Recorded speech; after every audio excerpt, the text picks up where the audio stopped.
ընդհանուր առմամբ քաղաքական իրավիճակով պայմանավորված Ռուսաստանի հետ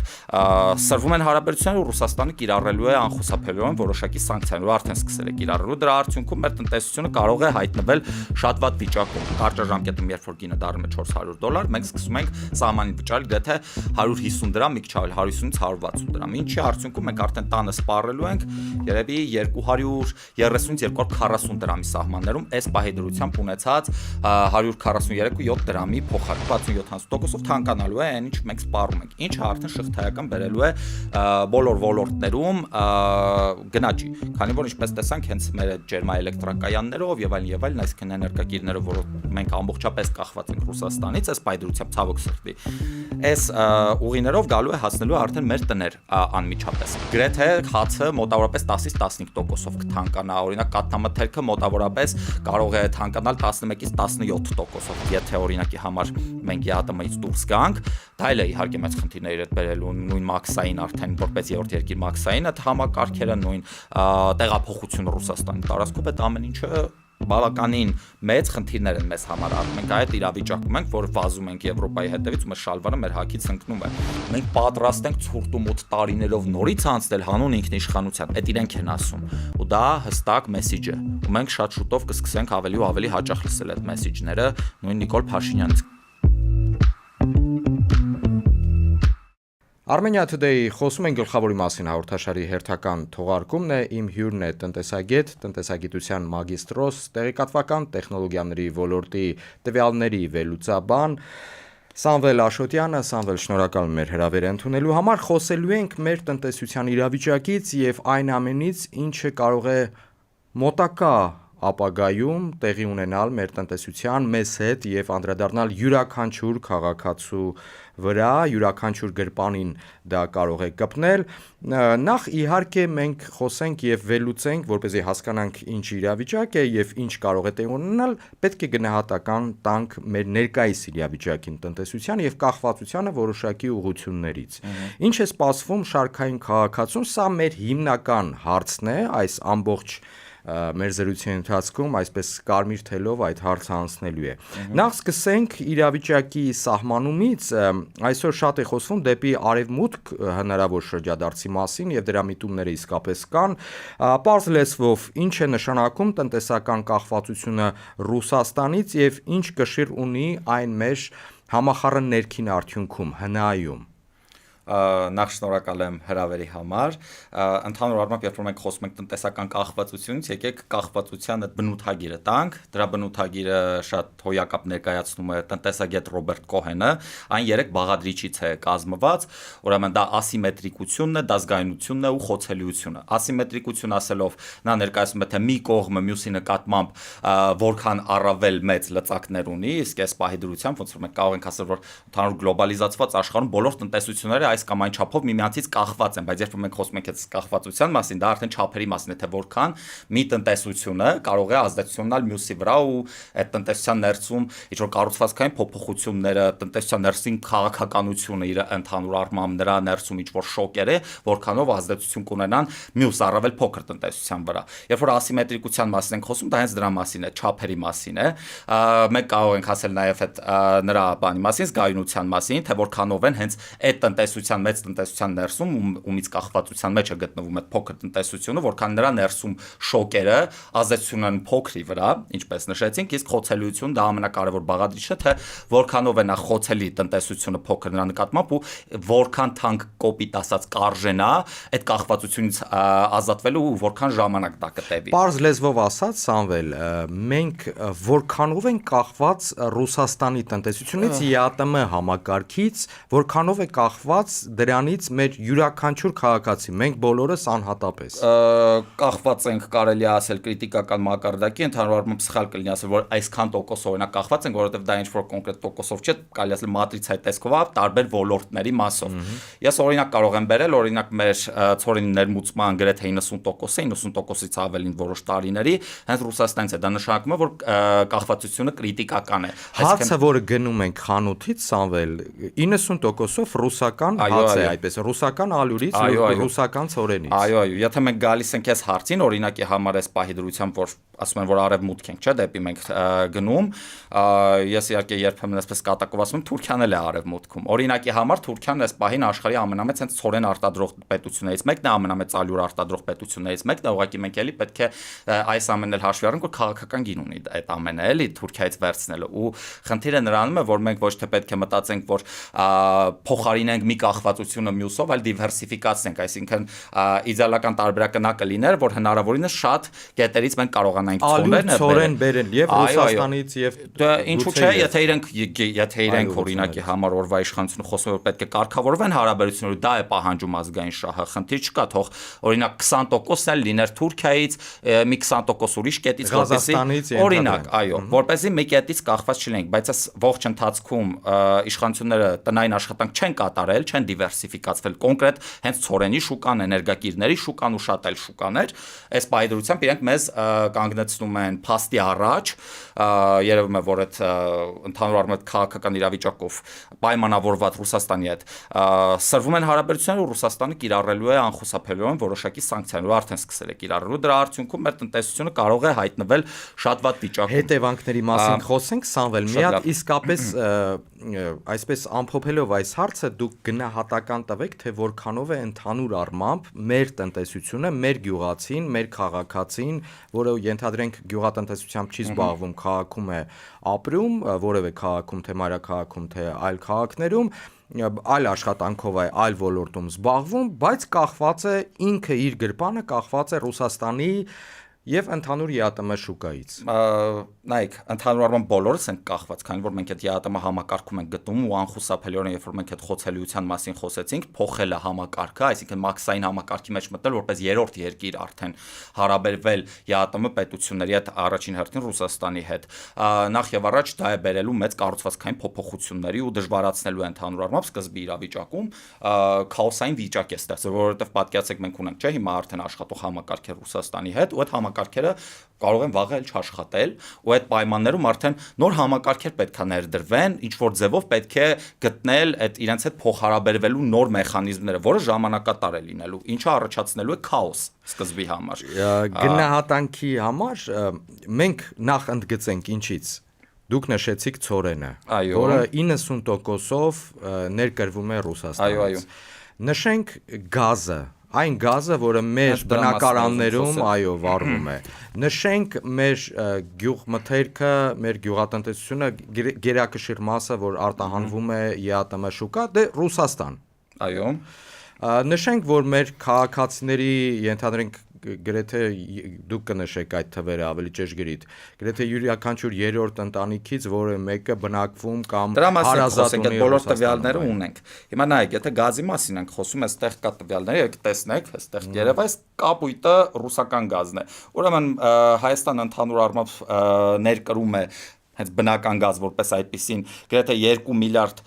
700 միլիոն խորանարդ մետր տարեկան, որը 16%-ը Իրանին է բաժին հասել, դա 2024 թվականի տվյալն է, իսկ 84%-ը Ռուսաստանին է, մինչև այս պահը մեծ բան չի փոխվել։ Ու պետք է նաև հաշվի առնենք, որ Իրանում էլ իրավիճակը այնքան էլ լավ չէ ու մենք իհարկե ունենք գազատարեն տեղից եկող, բայց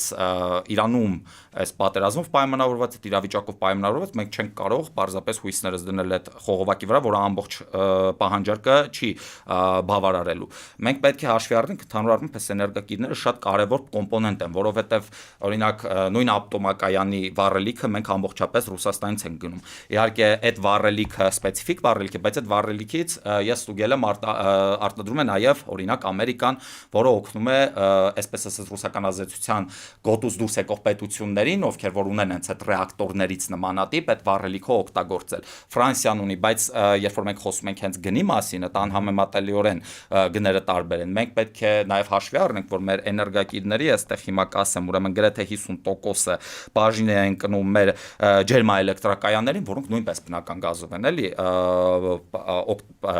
էլեկտրաէներգիա արտադրում։ Ու այս պայմաններում, երբ որ մենք խոսում ենք հենց ատոմակայան, ջերմաէլեկտրակայաններ, այդ ամբողջի հումքը գալիս է Ռուսաստանից։ Այո, ընդհանուր առմամբ պատկերացեք, եթե մենք ուրեմն ծախսում ենք 9000 9 միլիարդ 386 միլիոն կիլովատ ժամ էլեկտրաէներգիա տարեկան, ուրեմն 2832 միլիարդ 830 միլիոնը դա ատոմակայինից է, իսկ ուրեմն գրեթե 3000-ից ավելի գրեթե 4 միլիարդ է, այսպես ասենք, արդեն բաժին է հասնում հենց ջերմաէլեկտրակայաններին, այսինքն մենք այդտեղ էլ խնդիրներ կարող ենք ունենալ, խնդիրների կարող ենք բախվելու, այստեղ մի հատ հարց է առաջանում, որ եթե մենք այս կրիտիկական կետին էինք հասնում, պետք էր հաշվի առնել այս բոլոր կոմպոնենտները ընդհանրման գնալուց առաջ գոնե թե, որովհետև ես մի բան ասեմ, եթե օրվա իշխանությունները գիտեին, որ այս կրիտիկական կետը հասնելու է, որ օրինակի համար, ենթադրենք, եթե մեր կենսական շահը դա էր Ռուսաստանի հետ ընդհանրման գնալը, որին նրանք տանում են, ինչը ես պնդում եմ, որ մեր կենսական շահը չէ, բայց եթե իրենք կարծում են, որ դա էր ճիշտ ճանապարհը, պետք է տնային աշխատանք կատարել, մինչև դա արդեն իսկ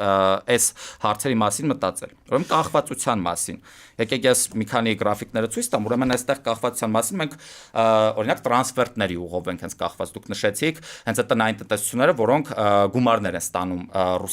արտերկից ընդհանուր առմամբ, բայց հիմնական մասը Ռուսաստանից է։ Ես կարող եմ ցույց տալ ուրեմն արտագնա աշխատանքով զբաղվող մեր արտագնա աշխատանքին այս ոչ առևտրայինների տակ են մտնում տրանսֆերտների, ուրեմն մենք կարող ենք տեսնել, որ 22 թվին շատ մեծ է այդ ռելոկանտների գալով է պայմանավորված, այս պահի դրությամբ ուրեմն 25 թվականին մենք 569 միլիոն դոլար ստացել ենք Ռուսաստանից։ Երկրորդ տեղում ուրեմն ԱՄՆ-ն է 329 միլիոն դոլար եւ այլն։ Հիմա այս 569 միլիոն դոլարը մեր ՀՆԱ-ի գրեթե երևի 2%-ի չափն է կազմում, այսինքն դա արդեն ահռելի մեծ թիվ է։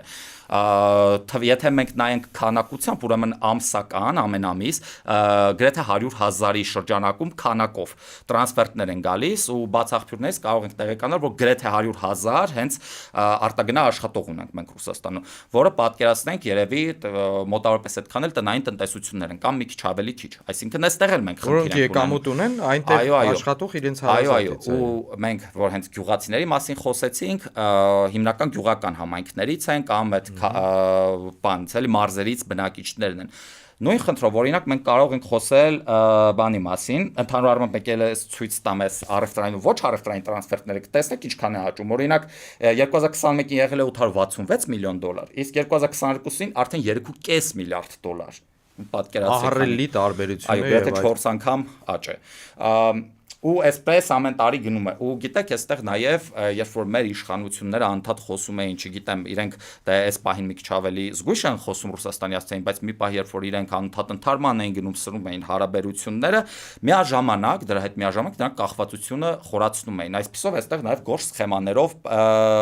ապրանքաշրջանառությունը ու փողի շրջանառությունն է տեղի ունենում, որի ապացույցը օրինակ մենք կարող ենք տեսնել օրինակ արտահոսքից, որ օրինակ Արաբական Միացյալ Էմիրաթներ, օրինակ տեսեք 2020 թվականին ընդամենը 43 միլիոն դոլարի բան է եղել արտահոսք, իսկ արդեն հաջորդ տարի դարձել է 571 միլիոն, հաջորդ տարի 880 միլիոն, ու այսպես շարունակ։ Երբ որ մենք խոսում ենք այս կախվածության մասին, ինքը օդի մեջ խոսակցություն չի, ինքը հենց այս կախվածությունն է։ Ու եթե մենք նայենք օրինակ արտահանումը, մենք կտեսնենք, որ հենց թանկարժեք քարեր ու մետաղներն են հիմնականում գնում, օրինակ 8 միլիարդ դոլարի, որը ահռելի թիվ է։ Հիմա ես ասեմ այդ որ թվականներ, այսպիսով արտահանումը 81 անգամ օրինակ մեծացել է արտահանումը top 5 այդ պետություններով, հիմնականում առաջի տեղում էլ բանն էլ էլի թանկարժեք քարերն են ու այդ գորշ սխեմաներով են էլի տեղի ունենում, այս սխեմաներով, այսինքն մեզ այդ կախվածության մեջ են դրել, ու այս բայդրությամբ մենք իհարկե մտածելու բան ունենք։ Հիմա Սամվել, եկեք նաև հասկանանք, թե եթե օրինակ Հայաստանը մի օր եւ դրա միտումները կներեք գոնե հռետորաբանության մեջ կան, եթե մի օր Հայաստանը լքի ԵԱՏՄ-ն, կրկնում եմ, դրա միտումները կան, ռուսական կողմը ասում է դուք չեք կարող միաժամանակ երկու աթոռի վրա նստել, եթե դուք նայում եք Եվրամիության կողմ եւ ուզում եք խորացնել հարաբերությունները, ինչ որ ապագայում ինչ որ մի կետ, ճիշտ է, մեր հետևորդներից նշենք, որ Եվրամիությունը այնպես չի, որ մեզ սպասում է եւ որևէ նշույլ այնտեղ փաստաթղթային, միայն խոսքով ինչ որ մենք ձեզ հետ կհամագործակցենք եւ այլն մեր թևի վրա տակ կվերցնենք, բայց ոչ որևէ process նախագիծ դեռևս չկա։ Եթե մի օր Հայաստանն ու Ռուսաստանը գան համաձայնության եւ Հայաստանը լքի ԵԱՏՄ-ն, հաջորդ առավոտյան մեր ապրանքների հետ ինչ կկատարվի։ ի վերջո դուք նշեցիք, թե որքան ապրանք ենք մենք նաև արտահանում։ Գյուղմթերքը մեր վաճառվում է Ռուսաստանում։ Այո։ Նայեք, այստեղ խնդիրն ինչու՞մ է։ Եկեք նախ գազից սկսենք, քանի որ հիմնական այդ գնաճը պայմանավորված է լինելու գազի գնով։ Այս պայմանությամբ մենք սահմանից գնում ենք $175։ Երբ որ հասնում է 1000 խորանարդ մետրի 1000 խորանարդ մետրի համար, երբ որ մենք տուն ենք հասնում 1 խորանարդ մետրի համար, մենք վճարում ենք 147.3 դրամ։ Ուրեմն պետք է հասկանանք, որ բանի սահմանին մի գինե, երբ որ գալիս է հասնում է մեր տուն, այլ գինե։ Այդ ճանապարհին, երբ որ մեր տուն է հասնում ենք, օրինակ վճարում ենք հենց այդ սպասարկման համար այդ խողովակաշարերը, օրինակ հենց հանրային ծառայությունների համակարգող մարմինը, հենց ինչ որ շահույթի չափ է, չէ, դնում իրենց համար։ Այդ ամեն ինչը ներառված է արդեն մինչև մեր տուն հասնելու մեջ։ Եթե մենք երկու կոմպոնենտով նայենք, պատկասենք $400 է դառնում գինը։ Առնվազն 400։ Դե չգիտեմ, հիմա եկեք 400-ով օրինակի համար խոսենք։ Որովհետև Ռուսաստանի ներեցեք, Ռուսաստանի նախագահը Նիկոլ Փաշինյանի հետ հանդիպանը չմոռանանք, ակնարկեց, ասեց, մենք հիմա մեր բնական գազը վաճառում ենք միջազգային գներով 1000 խորանարդ մետրը $600։ Դուք ստանում եք $175, դե յուրաքանչյուր հետևորդ կարող է հաշվել, թե քանի տոկոսն է կազմում ընդհանուր միջազգային գնի։ Նա ակնարկում է, կրկնվում եմ, Կրեմլի ղեկավարը ակնարկում է, մեզ հետ չեք, այս գնով կստանաք։ Դուք նշում եք դեռ լավ, վերցնենք $400։ Եկեք այսպես անենք, $400 հաշվենք։ Ուրեմն այս պահի դրությամբ գրեթե 1 խորանարդ մետրի համար մենք 70 դրամ վճարում ենք սահմանին, 70 դրամ մինչև մեր տունը հասնելը։ Մինչև մեր տունը հասնելը կարճաժամկետ կտրվածքով չի թանկանա, եթե սահմանի թանկանա, որտեղ այդ ծախսերը կարճաժամկետ կտրվածքով նշեմ շատ կարևոր է, իրենք չեն ավլան, բայց կարճաժամկետում երբ որ գինը դառնում է $400, մենք սկսում ենք սահմանին վճարել գրեթե 150 դրամ, մի քիչ ավել 150-ից 160 դրամ։ Ինչի արդյունքում մենք արդեն տանը սպառելու ենք երևի 230-ից 240 դրամի սահմաններում, այս պահի դրությամբ ունեցած 143.7 դրամի փոխարեն 144.3 կներեք։ Մոտավորապես 70% եք նշում, գրեթե 60%-ով, 60-70%-ով թանկանալու է այն ինչ մենք սպառում ենք, ինչը արդեն շղթայական բերելու է բոլոր ոլորտներում գնաճի, քանի որ ինչպես տեսանք, հենց մեր ջերմաէլեկտրակայաններով եւ այլն, այսինքն էներգակիրներով, որոնք մենք ամբողջապես կախված ենք Ռուսաստանից, այս պայդրությամբ ցավոք սրտի այս ուղիներով գալու է հասնելու արդեն մեր տներ անմիջապես, որ ինչի արդյունքում արդեն այդ շղթայական օրինակի համար, որ եթե մենք նայենք օրինակ ես սպառողական գների ինդեքսն եմ նայել, թե որքան որ ապրանքները ինչ կշիռ ունեն, հացը դե ամենամեծ կշիռն ունի այդտեղ։ Իմ սեփական գնահատմամբ, եթե վակուումի մեջ եմ ես վերցրել այս ամեն ինչը, գրեթե հացը մոտավորապես 10-ից 15%-ով կթանկանա, օրինակ կաթնամթերքը մոտավորապես կարող է թանկանալ 11-ից 17%-ով։ Սա ուզում եմ ասել, որ իմ գնահատականներն են, այս ամեն ինչը հստակ ասելու համար էկոնոմետրիկական անալիզ է պետք, որը դեռևս չկա, բայց պետք է հաշվի առնել շատ գործոններ, թե իրավիճակը ինչպեսին կլինի, հնարավոր կլինի դիվերսիֆիկացնել, թե ոչ եւ այլն։ Ինչի արդյունքում ելի իմ գնահատումներով, ուրեմն մեր այս պայդրությամբ 2025 թվականի 4-րդ ուրեմն եռամսյակում Հայաստանի Հանրապետությունում նվազագույն սպառողական զամբյուղը կազմել է 78,000 դրամ, ինչը մեր նվազագույն աշխատավարձից բարձր է 3000 դրամ, 75000 դրամ է։ Իսկ մեր պարենային զամբյուղը արդեն արժեցել է 42000 դրամ։ Եթե այս թվականությունները բոլորը հաշվի առնենք, ապա իմ գնահատումներով մեր նվազագույն սպառողական զամբյուղը դառնալու է 90000 դրամից ավելի։ Այսինքն այս ռեալ արդեն փոփոխություն մեկ անհատի։ Դա ես խոսում եմ կարճաժամկետ, միջաժամկետ կտրվածքներով, իսկ արդեն երկարաժամկետում ինչ տեղի կունենա, արդեն հարց է։ Հիմա այստեղ պետք է հաշվի առնենք, որ բնական գազ սպառողը նաև ջերմոցային տնտեսություններն են, այսինքն գյուղատնտեսությունն է։ Շատ լավ նշեցիք, ես պետք է ասեմ, որ ջերմոցային տնտեսությունները օրինակ հատուկ բանաձևով են գնում, այսինքն իրենք չեն գնում հենց այն գումարով, որը մենք ենք գնում, ու անապահովներն էլ չեն գնում այն գումարով, որ մենք ենք գնում, իրենք շատ ավելի էժան հատուկ բանաձևով են գնում։ Հիմա պետությունը այդ իրավիճակում ինչ պետք է անի, ինքը երկու տարբերակ ունի, կամ մեր վրա այդ գազի սպառումը շատ թանկ է սկսում նստել, կամ ինքը սկսում է բյուջեի հաշվին սուբսիդավորել, ինչը կարծում եմ, որ լավ գործելակերպ չէ։ Դա էլ ինչ որ ժամանակ կտևի, ոչ երկար։ Մեր հարկերը պարզապես գնալու են այդ ամենի վրա։ Հիմա մենք կարող ենք այս համատեքստում խոսել Մոլդովայի դեպքի մասին, որովհետև Մոլդովայում այդ երբ որ միևնույն Եվ ինչ ասենք նմանատիպ գործընթացներ տեղի ունեցան, այդ տարի օրինակի համար գնաճը բարձրացավ մինչև 30%, բայց հենց հաջորդ տարի օրինակ իջավ, կարծեմ հաջորդ տարի 17% էր, մյուս տարի 13% գնալով իջավ, բայց ինչու՞ մեր խնդիրը, նախ պետք է հաշվի առնենք, որ Մոլդովայի տնտեսությունը մերից ավելի փոքր տնտեսություն է, ուրեմն իր աշխարհագրական դիրքը մերից շատ ավելի լավ դիրքում է գտնվում Ռումինիայի կողքին, որովհետև ամբողջապես կախված լինելով էլի ռուսական էներգակիրներից, ռուսական ցանցերից, նա կարողացավ շատ արագ տեղափոխվել դեպի ռումինական, որովհետև Ռումինիան մոտ էր, պլյուս պետք է հաշվի առնենք, որ IMF-ը, օրինակ արժույթի միջազգային հիմնադրամը իրեն տվեց հատուկ պայմաններով վարկեր, Եվրամիությունը տվեց, բայց հիմա կտրում են, այդ ժամանակ քաղաքական իրավիճակն այլ էր, այդ ժամանակ պետք է հաշվի առնենք, որ Բայդենի վարչակազմները Ամերիկայում, որը նույնպես օժանդակում էր, ու իրենք հենց Ուկրաինայի օժանդակության ուղղված շատ ավելի մեծ քայլեր էին անում ու շատ ավելի, այսպես ասենք, իրենք շահագրգռված էին Ուկրաինայի, եթե ոչ հաղթանակով, ապա ոչ պարտությամբ, այսպես ասենք, իսկ հիմա աշխարհը լրիվ այլ է, քան մի քանի տարի առաջ, հիմա գրեթե ՀՆԱ-ի 20%-ի չափով Մոլդովայի ինքը ստացել է օգնություն Եվրամիությունից տարբեր աղբյուրներով։ Այսինքն ինքը, երբ որ ես խոսեցի, չէ, խոցելիության մասին, շատ արագ տեղափոխություն կատարեց։ Հիմա այստեղ խնդիրը մեզ է գալիս, արդյոք մենք այդ ճկունությունն ունենք, արագ այդ փոփոխությունն իրականացնելու ու դեռ մի բան էլ Մոլդովայում շատ ավելի վաղուց էին այդ քաղաքական գործընթացներ գնում, մարդկանց պատրաստում էին հենց, այսպես ասենք, ոնց նշել էր Վլադիմիր Պուտինը, որ ապահարզանի մասին էր խոսում, այդ իրենք այդ ապահարզանը վաղուց արդեն որոշումը կար ու իրենք այդ քայլերը իրենց տնային աշխատանքը լավ թե վատ, բայց անում էին։ Մեր պարագայում օրվա իշխանությունները անդադ այսպես սրում էին իրավիճակը, բայց գնալով ավելի խորացնում էին տնտեսական կախվածությունը ու այսօրվա դրությամբ ոնց որ մենք հայ ժողովուրդը փաստի առաջ է կանգնած, որովհետև այս պայդրությամբ մենք իրական ալտերնատիվ դեռևս չունենք, իսկ Եվրամիությունը երկար ժամանակ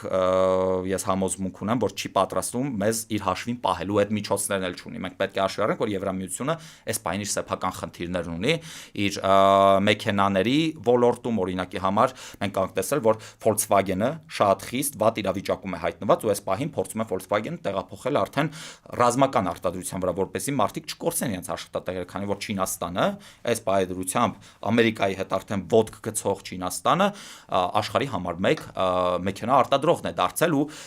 նույն Չինաստանը, որը ժամանակին ամենամեծ շուկան էր իրացման նույն գերմանական մեքենաների, այսօրվա դրությամբ արդեն իրացում է իր սեփական մեքենաները։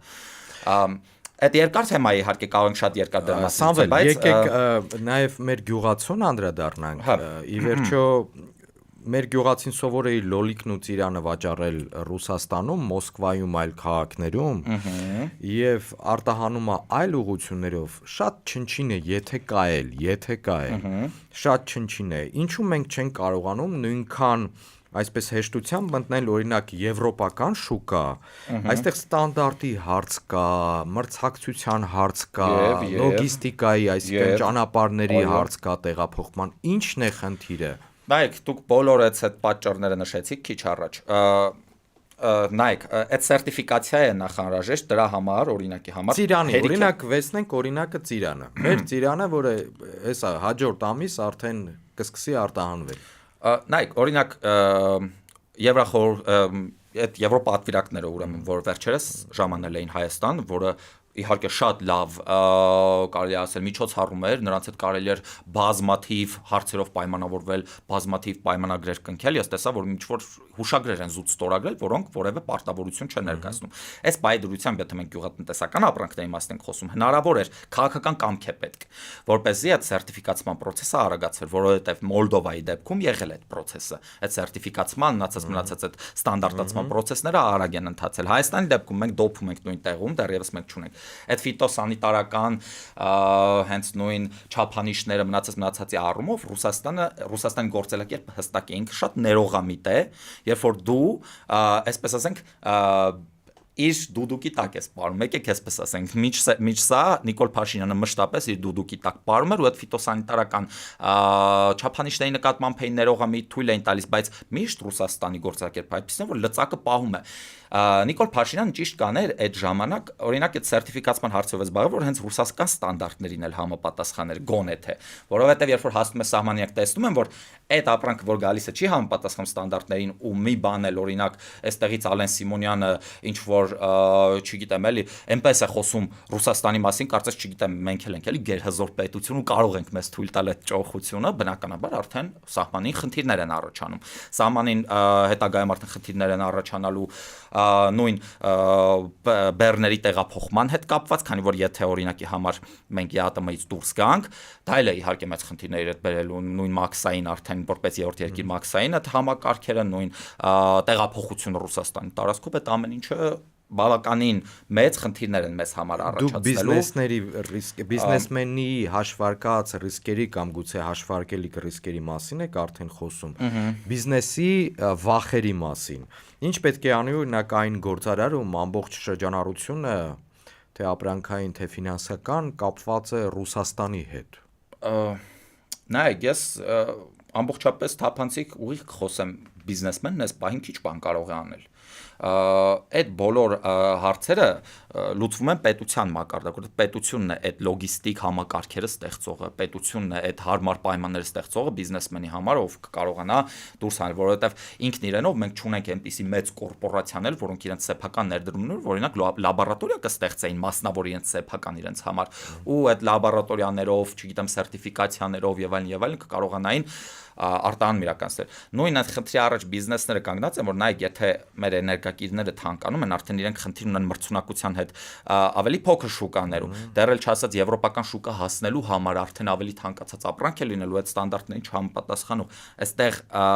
մենք չենք իրականացրել մեր տնային աշխատանքը։ Պարզապես այդքան բան։ Մեր տնային աշխատանքը չիրականացրած, այսպես մի ծիծաղել բան կայում, որ ասում են, որ մենք սենց շտապելով վազում ենք ու շալվարը մեր հակից ընկնում է։ Մենք այդ իրավիճակում ենք, որ վազում ենք Եվրոպայի հետևից ու մեր շալվարը մեր հակից ընկնում է։ Ու դրա մասին պետք էր մտածել այ հենց 2022 թվականից սկսած, երբ որ Հայաստան սկսեցին շատ մեծ հոսքեր լինել, այ օրինակի համար մենք կարող ենք տեսնել շատ հաջողված պետությունների օրինակներ, որ նրանք ֆոնդեր են ինչ-որ ստեղծում ստրատեգիական նպատակների համար, որի ամենալավ օրինակը Նորվեգիան է։ Եթե մենք ստեղծենք ժամանակին այդպիսի ֆոնդ, այդ մեծ միջոցները մեր օրվա իշխանությունները չվատնեին, այսպես շոուների վրա, չգիտեմ եւ այլն, ու դեռ մի բան էլ զուգահեռաբար մեր պետական պարտքը չհասցնեին 14 միլիարդի, որը այս տարի կարող է հասնել 16 միլիարդի, իրավիճակը այլ կլիներ, որովհետև գիտեք, մի համեմատություն անեմ, ինձ մոտ տպավորություն է, որ մեր օրվա իշխանությունները կարծես են ընտանիքի խաղացող թմրամոլ զավակը լինեն, ով պարզապես երբ որ ձեռքը ինչ-որ գումար է ընկնում, ինքը վատնում է պարզապես, չգիտի ծախսելու, իրավիճակը հասցնելու է նրան մեծ, որ չգիտեմ, մեր տնտեսությունը շատ մեծ վտանգի առաջ է կանգնած։ Հիմա այս պահի դրությամբ չունենալով որևէ երաշխիքներ որևէ կողմից, գոնե թե իրենց այսքան գոված սահմանները չբացած, գոնե թե տապաշրջափակումը չիրականացրած, գնալ այսպիսի քայլի արկածախնդրություն է պարզապես։ Սամվել, դուք նախ մանրամասնորեն անդրադարձաք բնական գազի ներմուծման գնի թանկացման պարագայում ինչ տեղի կունենա։ Նշեցիք, որ եթե 175-ը հասնի 400-ի, այդ գնով Հայաստանին գազը մատակարարվի, դա նվազագույն երևի թիվն է, կրկնում եմ, Ռուսաստանի նախագահը ակնարկում էր $600 1000 Այդ իրավիճակում շատ ավելի վատ։ Հիմա այլ կետեր էլ կան, գյուղ տնտեսությանը որոշակիորեն անդրադարձակ։ Տրանսֆերտների մասին ընդհանուր թիվը ներկայացրեցիք, թե ոչ առևտրային տրանսֆերտները եւ առևտրային, եւ առևտրային Ռուսաստանից ինչ կախվածություն կա, ինչքան գումար է Հայաստան գալիս յուրաքանչյուր տարի։ Հիմա տրանսֆերտների պարագայում մենք հասկանում ենք, որ նաեւ եթե Ռուսաստանից երեսը թեքես, նաև այդ խնդիր կառաջանա, այս պարագայում ինչ կարող է տեղի ունենալ, հետևանքները։ Նայեք, ես այս պահին որ խոսում եմ, ես ներկայացնում եմ մենակ այն պայմանները, որ ուղղակիորեն են ազդելու։ Այս ամեն ինչի պայմաններում մեր արժույթն է որոշակի փոփոխություններ կրելու, այսինքն մեր տնտեսության տարբեր ճյուղեր, մենք պետք է այդ կոմպլեքս տամ ինչ նայենք, ես հիմա փորձում տարբեր ոլորտներում իհարկե լինելու։ Դրամը կարող է արժեզրկվի, այսինքն ենթադրենք արտարժույթի նկատմամբ, հիմա ինչ ու այդ պայմաններում արդեն մենք այն խնդիրն ենք ունենալու, որ մեր պետական պարտքի սպասարկումը շեշտակիորեն ծանրանալու է, որովհետև այս պահի դրությամբ մենք գրեթե 12-ից 13%-ը մեր պետական բյուջեի ծախսում ենք հենց բանի պարտքի փակելու վրա, ու նայեք, այստեղ մենք մի խնդիր ունենք, որ օրինակ մեր առողջապահական ծախսերի վրա ավելի քիչ ենք ծախսում, մենք մեր կրթության ծախսերի վրա ավելի քիչ ենք ծախսում, ինչ պարզապես աղետալի է։ Ու ես միայն սպասարկումն եմ ասում, իսկ եթե մենք վերցնենք արդեն ամբողջական մարումները պետական պարտքի, մենք տարեկան գրեթե 1.5 միլիարդ դոլար, 1.5 միլիարդ դոլար ծախսում ենք մարման վրա մեր պետական պարտքի, մինչև կարծեմ այդ տվյալները հիմա ձեռքից տակ չի, բայց ես կարող եմ մի փոքր սխալվել, մինչև 2030 թվականը մենք տարեկան 1-ից 1.5 միլիարդ դոլար մարելու պարտք ունենք։ Դա ես ասում եմ այս ժամանակացույցի ֆինանսային նախարարության։ Լավ, նաև մեզ լսողի համար կներեք նշեմ, որ այսինչի ես ներկայացնում եմ իրենք հենց պաշտոնական աղբյուրներից վերցրած տվյալներ են, այստեղ կենտրոնական բանկի տվյալներն են, վիճակագրական կոմիտեի պաշտոնական տվյալներն են, ինչպես նաև ֆինանսների նախարարության հաշվետվությունների պաշտոնական տվյալներն են։ Այսինքն ես ինձանից բան չեմ հորինում, այս ամբողջը հստակ տվյալներ են։ Տեսեք, երբ որ յուրաքանչյուր քաղաքացու միջին վիճակագրական մեր համերգրացու ասում ես դե գիտես հնայի վրա այսպես կազդի, տրանսֆերտների թիվը այսպես կիչնի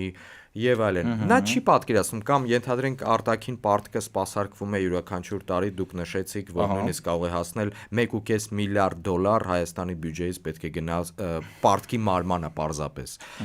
Նա չի պատկերացնում, թե իր գրպանին դա ինչպես կարող է հարվածել։ Ես նշեցի ոնց է գրպանին։ Այսինքն դուք նշեցիք, ենթադրենք հացի օրինակով, որ հացը կարող է այսքան թանկանալ, գազի պարագայում էլ յուրաքանչյուր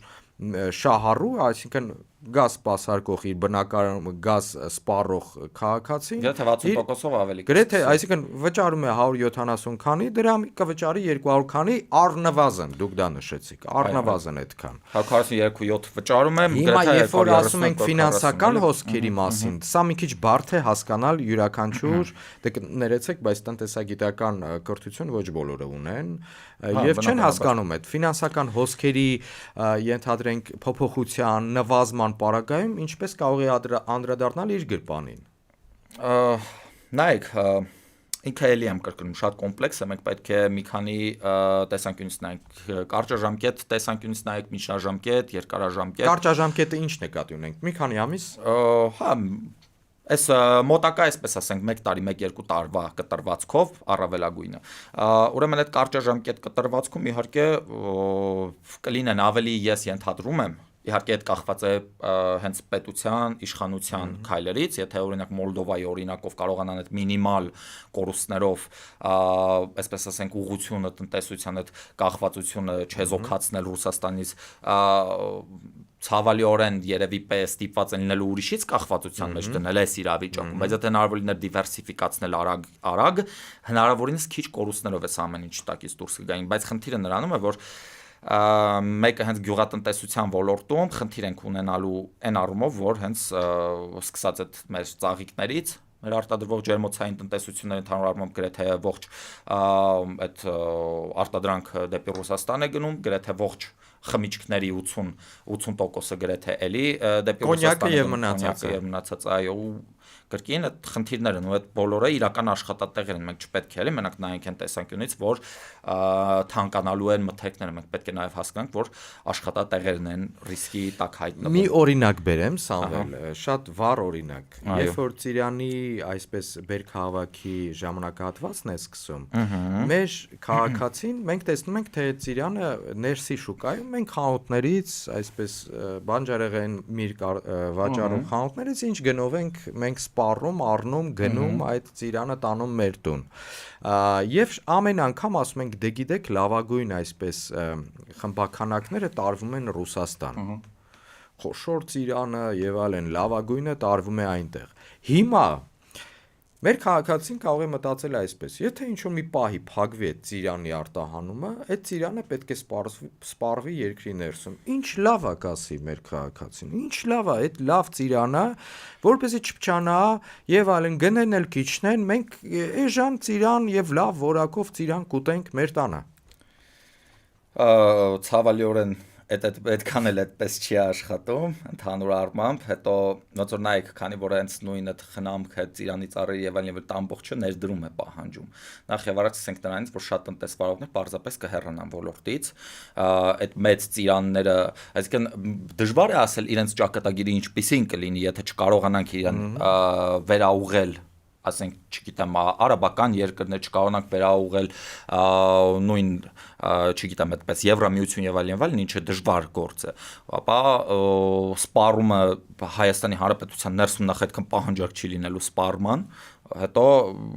շատ միամիտ է էլի մի տարի այդպես ես այդպես եմ հասկանում 1 տարի այդպես կվաճառվի ներսում, հետո արդեն հաջորդ տարի այդ ծիրան արտադրողը այլևս չի զբաղվի այդ գործով։ Ինքը պարզապես այդ ձեռնտու չի լինի, էլի ըստ իմ գնահատման, եթե իրավիճակը այսպեսին է մնում։ Հա, իդեպ, մեկ էլ մի բան ասեմ, ուրեմն մեր արտահանման ուղղությունները, ես այսպես մեր տվյալներով, օրինակ 21 թվականին ԵԱՏՄ երկրները արտահանվել է 883 միլիոն դոլարի ապրանքներ, 2000, ուրեմն 24 թվականին արդեն 3.3 միլիարդ, 3.4 միլիարդ գրեթե, արդեն նախորդ տարի 2025-ին մի քիչ պակասել է 3.2 միլիարդ, ու շատ հետաքրքիր է, որ օրինակ Էմիրատներ արտահանվել է 5.2 միլիարդ դոլարի ապրանքներ, մենք խոսում ենք, չեն թանկարժեք քարերի ու բանի մասին։ Ես ուզում եմ ասել, որ այս արտահանողները, այս ովքեր որ այդ գործի մեջ զբաղված են, իրենք ամենևին էլ այնպես չէ, որ կապ չունեն իշխանավորների հետ։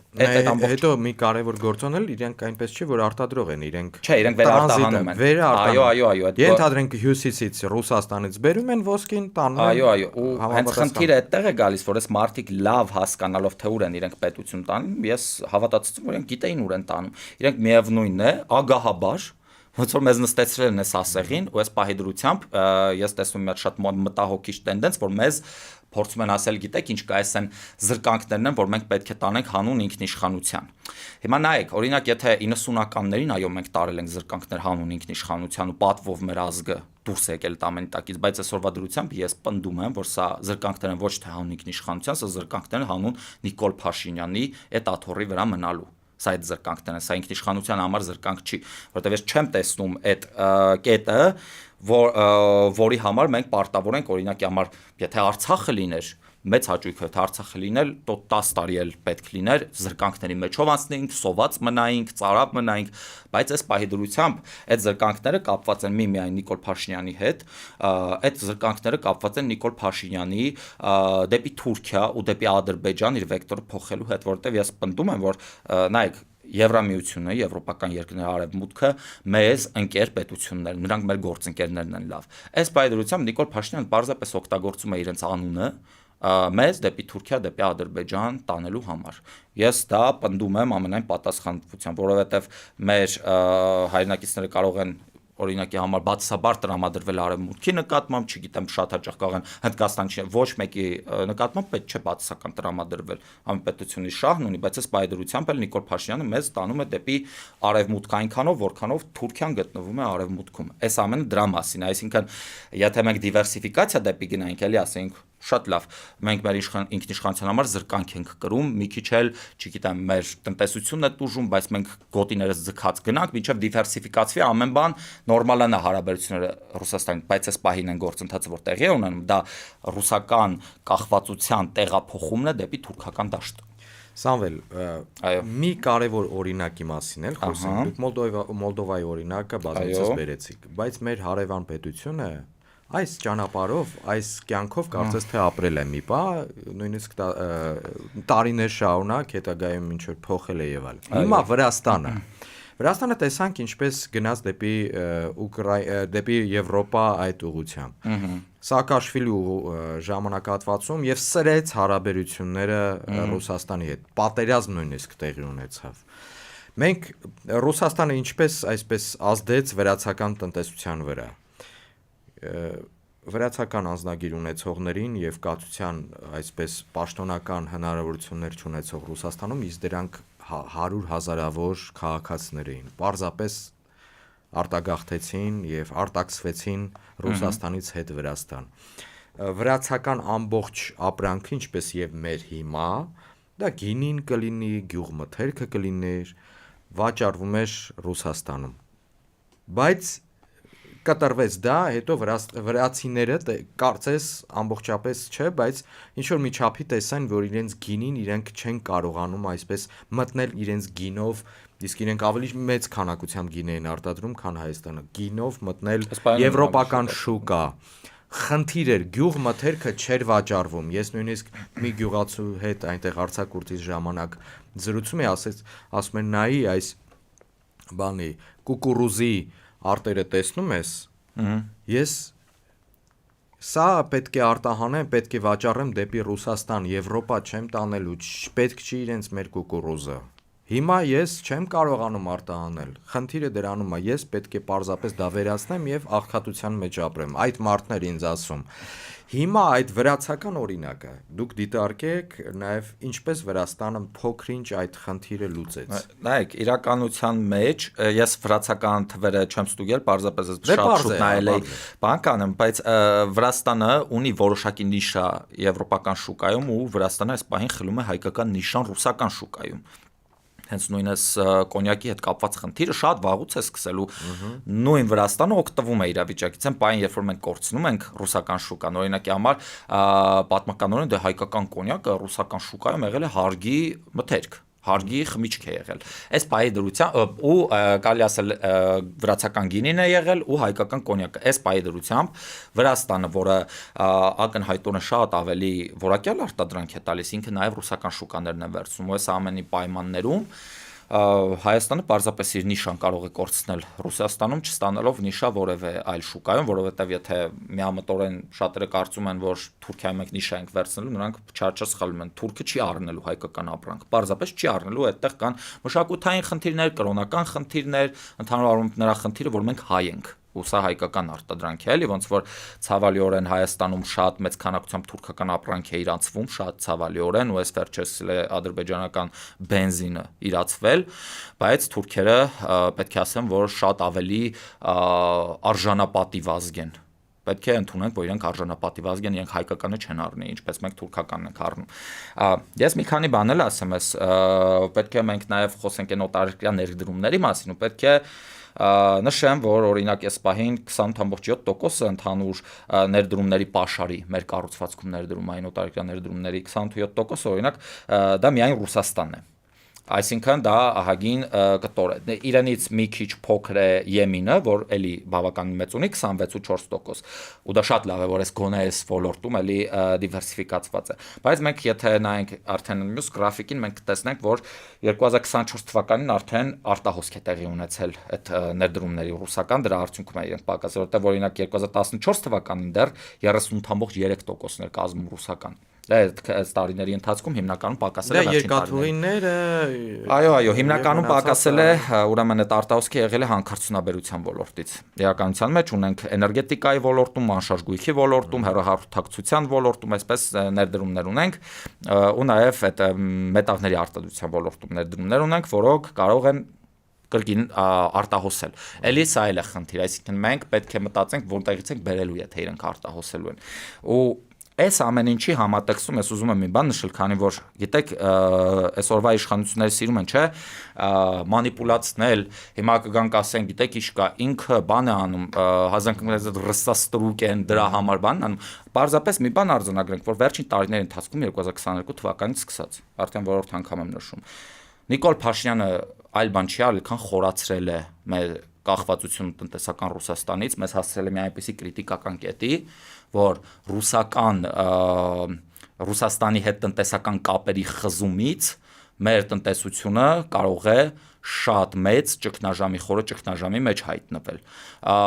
Ես չէի ուզի այնքան վատատեսական սցենարներ ասել, որ կոլապսի կենթարկվի տնտեսությունը, չեմ ուզում այսքան այդ շատ վատատեսական սցենարով գնալ, բայց այն, որ մեր հնան խիստ կրճատվելու է, առնվազն երևի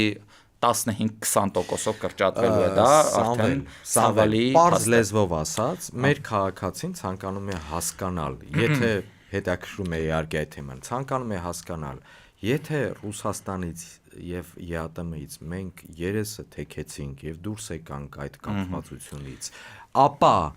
ցուրտ ու մութ տարիները 90-ականների կվերադառնան, սա է ցանկանում Չէ՞ որ մենք մեզ նաև նույնիսկ պաշտոնատար հայ պաշտոնատարները ներկայիս գործող իշխանությունները կրկնում են նաև հայտնի ամերիկացի մի պաշտոնյայի խոսքը եւ եվրոպացիների, որ Հայաստանը կարող է մի քանի տարի ցուրտ ձմեռներ, այսպես ասած, յոլա տանել։ Հանուն ինքնիշխանությանի։ Հիմա մեր քաղաքացին ցանկանում է հասկանալ, դարձյալ վերադառնալու են այդ ցուրտ ու մութ տարիները։ Տեսեք, ես նման համարձակ հայտարարություն չեմ ուզում անել, բայց ես ուզում եմ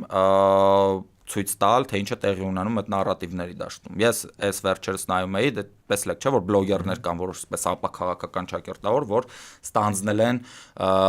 օրվա իշխանության քարոզիչի դերը։ Այդ քարոզիչներից մեկը, այս վերջերս դա իմ ականջը շատ այսպես սուր խփեց ականջից, երբ որ ասեց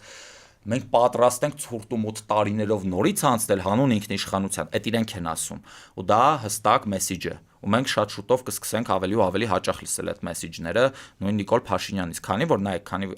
նախընտրական շրջան Նիկոլ Փաշինյանին պետք է ամեն կերպ ցույց տալ, որ որևէ մեկի հետ խնդիր գոյություն չունի։ Բոլորի հետ ամեն ինչ լավ է, Եվրոպայի հետ ենք լավ, տեսեք այդքան եկան գագաթնաժողովին, Ռուսաստանի հետ լավ ենք ու փորձում ենք ամեն կերպ խուսափել, չէ, Վլադիմիր Պուտինի ուղղված այդ հարցերից, պնդումներից եւ այլն եւ այլն։ Բայց ընտրություններից հետո նայեք, եթե իրենք վերարտադրվեցին, արդեն խնդիրը որն է, իրենք արդեն կսկսեն ոչ թե խնդրել, ոչ թե խուսափել, այլ մոնատ գալ կրկին մեր վրա, կասեն դիմացեք, ինքնիշխանության համար է, ձգեք, պետություն պահելը դժվար է։ Ու ես ուզում եմ ասել, եթե հանկարծ ու աստված չանի նման իրավիճակ գա, մենք պետք է լավ հասկանանք, որ դա լինելու է պայքար ոչ թե հանուն ինքնիշխանության, այլ պայքար հանուն նրա, որ Նիկոլ Փաշինյանը հնարավորինս երկար մնա այդ աթոռին նստած։ Իդեպ հյուսիսից, դե քանի որ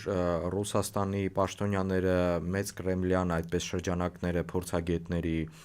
բավական խիստ են արտահայտվում հիմա այն ինչ որ տեղի ունեն, մենք իրենցից ենք լսում։ Այստեղ Հայաստանում դուք նշեցիք, որ Հայաստանի գործող իշխանությունը Նիկոլ Փաշինյանը եւ ԿՊ-ն այդպես հիմա կարծես թե այս նախընտրական շրջանում փոքրինչ չեն խոսում։ Բայց օրինակ, դե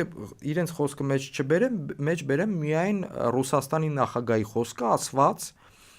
մայիսի 9-ին, երբ որ Նիկոլ Փաշինյանը չմեկնեց դե զորահանդեսին այնտեղ, Վլադիմիր Պուտինը նշել է, մի տող եմ անտայից մեջբերում, մենք հարգում ենք մեր գործընկերների ընտրությունը, բայց տնտեսական նպատակահարմարությունը երբեմն ավելի ուժեղ է լինում, քան քաղաքական լոզունգները։ Ինչ հասկանալ այս խոսքից։ Կարծում եմ ամեն ինչ ոչ երկիմաստ է, շատ այսպես ասենք, շատ հստակ է խոսում, Վլադիմիր Պուտինը նկատի ունի, որ դեռևս այն առաջին հանդիպման ժամանակ, որ Նիկոլ Փաշինյանը հանդիպեցին, իրենք երկար զրույց չունեցան ու հանրային։ Դա Պուտինի բնորոշ չէ, որովհետև Պուտինը իր մեսիջները հղում էր հայ հանրությանը, հենց կոնկրետ հանրությանը, ներկայացնելով, թե ինչ կարող է լինել Հայաստանի Հանրապետությունը, հենց կհիշեք, որ ինքը նաև գյուղատնտեսական ապրանքների մասին խոսեց, ծաղիկների արտահանման եւ այլն, գազի գնի մասին խոսեց, իսկ այն կետերը, որոնք մեզ սպասվում են, այսինքն անակնկալներ ինքը հստակ ակնարկեց, որ անակնկալներ չեն լինելու։ Հիմա այս իրավիճակում, երբ որ Նիկոլ Փաշինյանին հարցը տալիս կոնկրետ Վլադիմիր Պուտինն ասում է, որ եթե դուք որոշել եք դեպի ԵՄ ուղղվել, ապա ոնց որ մեզ տեղյակ պահեք, Նիկոլ Փաշինյանը ասում է, մենք այնքան ժամանակ կձգենք, քանի դեռ մենք կարող ենք ընտրությունը չկատարել, բայց հստակ է, որ այդ ընտրություն են պահանջում մեզանից։ Կոնկրետ Նիկոլ Փաշինյանից են պահանջում, մենք էլ կրակն ենք ընկել Նիկոլ Փաշինյանի ձեռքը, մեզանից էլ են պահանջում։ Հիմա հարցը այստեղ նրանում է, որ ինչու եմ ես խնդիրը տեսնում, որ Նիկոլ Փաշինյանը մեզ դեպի Եվրամիություն չի տանում։ Չտանելով մեզ Եվրամիություն, ես նաև այս բաներով էլ հենց արտահանման այդ տենդենսներով մենք կարող ենք տեսնել, որ վերջին տարիներին Եվրամիություն դեպի արտահանումը այնպես չէ, որ աճել է, ներմուծումն է մի փոքր աճել, արտահանումը շատ չնչին չափով է աճել։ Հիմա Նիկոլ Փաշինյանը մեզ չտանելով Եվրամիություն, մեզ դուրս է հանում այն ստրուկտուրայից, որ արդեն գոյություն ունի ու մի կերպ ողջ է պահում մեր համակարգը տնտեսական։ Հիմա հասկանում եք, իրենք էլ են լավ հասկանում ու ես համոզմունք ունեմ, որ ռուսական իշխանություններն էլ են դա լավ հասկանում, որ Նիկոլ Փաշինյանը մեզ Եվրամիություն չի տանում, սա ընդհանրապես ձև է հանրությանը, ով շատ է ցանկանում եվրոպականացում, շատ է ցանկանում այդ եվրոպական ստանդարտներով ապրել, տեսնելով այնտեղի